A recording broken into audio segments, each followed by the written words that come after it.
கலைஞர் மகளிர் உரிமை திட்டம் குறித்து தற்போது மிகவும் முக்கியமான புதிய அறிவிப்பு ஒன்று விலகியுள்ளது.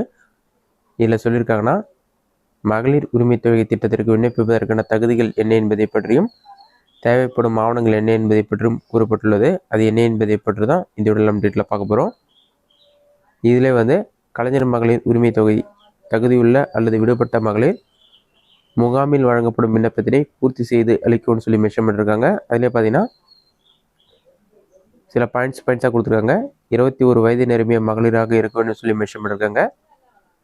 ஏற்கனவே குடும்பத்தில் எவரும் கலைஞர் மகளிர் உரிமை தொகை திட்டத்தில் பணம் பெறுவராக இருக்கக்கூடாது. குடும்பத்துடைய ஆண்டு வருமானம் பார்த்தீங்கன்னா 2.5 லட்சத்தில் குடும்ப ஆண்டு வருமானம் 2.5 லட்சத்திற்குள் இருக்க வேண்டும். 5 ஏக்கருக்கு குறைவாக நன்சி நிலம் அல்லது 10 ஏக்கருக்கு குறைவாக புன்சி நிலம் வைத்துள்ள குடும்பங்கள், ஆண்டிற்கு வீட்டு உபயோகத்திற்கு 3600 யூனிட்டிற்கு குறைவாக மின்சாரம் பயன்படுத்தும் குடும்பங்கள்லாம் இதற்கு விண்ணப்பிக்க தகுதியானவர்கள் சொல்லி மென்ஷன் பண்ணியிருக்காங்க. அடுத்ததாக மாற்றுத்திறனாளி ஓய்வூதியம் அல்லது பராமரிப்பு உதவித்தொகை அல்லது முதியோர் ஓய்வூதியம், முதலமைச்சரின் உழவர் பாதுகாப்பு திட்டம், அமைப்பு சாரா தொழிலாளர் நல வாரிய முதியோர் ஓய்வூதியம், இந்திரா காந்தி தேசிய விதவை ஓய்வூதியம், ஆதரவற்ற விதவைகள், ஆதரவற்ற அல்லது கணவரால் கைவிடப்பட்ட பெண்களுக்கான ஓய்வூதியம் மற்றும் 50 வயதிற்கு மேற்பட்ட திருமணமாகாத ஏழை பெண்களுக்கான ஓய்வூதியம் பெறும் நபர்களை தவிர அக்குடும்பத்தில் மற்ற தகுதி வாய்ந்த பெண்கள் விண்ணப்பிக்கலாம்னு சொல்லி மென்ஷன் பண்ணியிருக்காங்க.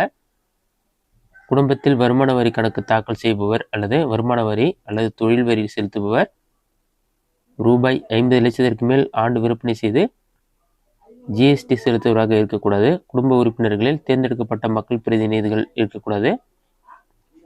சொந்த பயன்பாட்டுக்காக 4 சக்கர வாகனங்கள் வைத்திருக்கக்கூடாதுன்னு சொல்லியிருக்காங்க. அரசு திட்டத்தின் கீழ் மானியம் பெற்று அதன் மூலம் 4 சக்கர வாகனம் வைத்திருக்கும் குடும்பங்களில் உள்ள தகுதி வாய்ந்த பெண்கள் விண்ணப்பிக்கலாம். அரசு ஊழியர்கள் அல்லது பொதுத்துறை நிறுவனங்கள் அல்லது வங்கி ஊழியர்கள், வாரியங்கள், உள்ளாட்சி அமைப்புகள், கூட்டுறவு அமைப்புகளின் ஊழியர்கள் மற்றும் அவற்றின் ஓய்வுதாரர்களாக இருக்கக்கூடாது.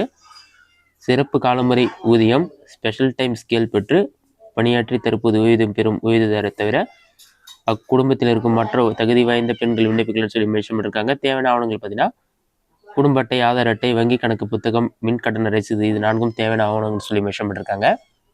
ஜூலை 15ஆம் தேதியிலேருந்து பார்த்தீங்கன்னா இதற்கான அப்ளிகேஷன் ஃபார்ம் தருவாங்க. அப்போ நீங்கள் அப்ளை பண்ணலாம். இதுதான் மகளிர் உரிமை திட்டம் குறித்து வெளியிட முக்கிய அறிவிப்பு.